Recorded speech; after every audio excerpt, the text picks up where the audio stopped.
సిద్దిపేట జిల్లా కోహెడ మండలంలోని శనిగరం జెడ్పీ ఉన్నత పాఠశాలలో నూతనంగా ఏర్పాటు చేసిన డిజిటల్ కంప్యూటర్ ల్యాబ్ను జిల్లా కలెక్టర్ ఎం మను చౌదరి ప్రారంభించారు. 6 నెలల క్రితం ఈ స్కూల్కి వచ్చినప్పుడు టీఎన్ఐజీ డైరెక్టర్తో మాట్లాడి సెల్ఫోరెన్ సంస్థ, నిర్మాణ్ ఎన్జిఓ సంస్థ సహకారంతో 20 లక్షల రూపాయలు ఖర్చు చేసి కంప్యూటర్ ల్యాబ్ ఏర్పాటు చేయడం జరిగిందన్నారు.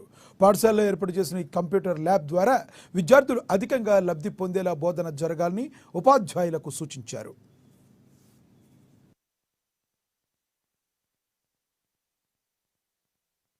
ఈ రోజు మనము ఈ ఇనాగ్రేషన్ ఏదైతే చేసుకున్నామో కంప్యూటర్ ల్యాబ్స్ కి సంబంధించి దానికి అభినందనలు తెలియజేస్తున్నాను.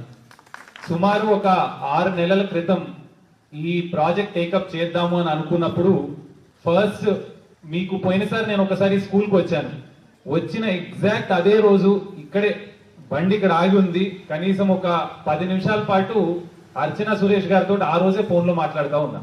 Exactly the same day Shanigaram school కి వచ్చిన రోజు ఇక్కడ బండి ఆగి ఉన్నప్పుడు వారు ఫోన్ చేశారు. అదే టైంకి ఆ రోజు వారితో రిక్వెస్ట్ చేయడం జరిగింది.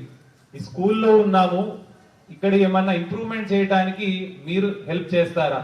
రూరల్ ఏరియా, మాకు హై స్కూల్ ఉంది, ప్రిమైసెస్ బాగున్నాయి, లెర్నింగ్ అవుట్కమ్స్ ఇంప్రూవ్ చేయడానికి మీ వైపు నుంచి హెల్ప్ కావాలి అంటే వారు ఇమ్మీడియట్ గా పాజిటివ్ గా రెస్పాండ్ అయ్యి డెఫినెట్ గా నేను ఒక ఉన్నతమైన స్థానంలో ఉన్నాను, ప్రభుత్వం తరఫు నుంచి ప్రైవేట్ కంపెనీస్ ఏవైతే ఉంటాయో వాటందరినీ కూడా గవర్నమెంట్ లో ఉన్న అఫీషియల్స్ కి లింక్ చేయటం నా బాధ్యత. డెఫినెట్ గా మీరు రూరల్ స్టూడెంట్స్ కి హెల్ప్ అవుతుంది అని అంటున్నారు కాబట్టి మీకు డెఫినెట్ గా ఒక కంపెనీ వారితో ఎవరితోటైనా మాట్లాడించి ఈ ప్రాజెక్ట్ ని టేకప్ చేద్దాము అన్నారు. అభినందనలు తెలియజేస్తున్నాను.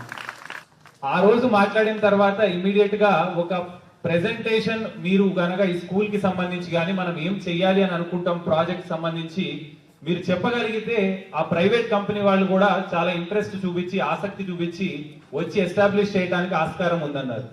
అదే రోజు మేము ఏం చేద్దాము అని డిఓ గారు, మేము, వారి టీంలో planning and MIS coordinator Ramaswamy గారు డిస్కస్ చేసిన తర్వాత మనకి స్కూల్స్ లో కంప్యూటర్ ల్యాబ్స్ కానీ దానికి సంబంధించిన కోడింగ్ కావచ్చు, లాంగ్వేజెస్ కావచ్చు, దాని మీద బోధన అనేది ఇంకా ఇంప్రూవ్ చేస్తే బాగుంటుంది అన్న డిస్కషన్ జరిగింది.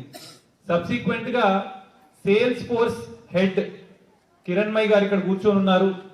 వారితోటి ఒక దాదాపు అరగంట నుంచి గంట సేపటి వరకు డిస్కషన్ జరిగింది. సిద్దిపేట జిల్లాలో అసలు ఎన్ని డివిజన్స్ ఉన్నాయి, ఎన్ని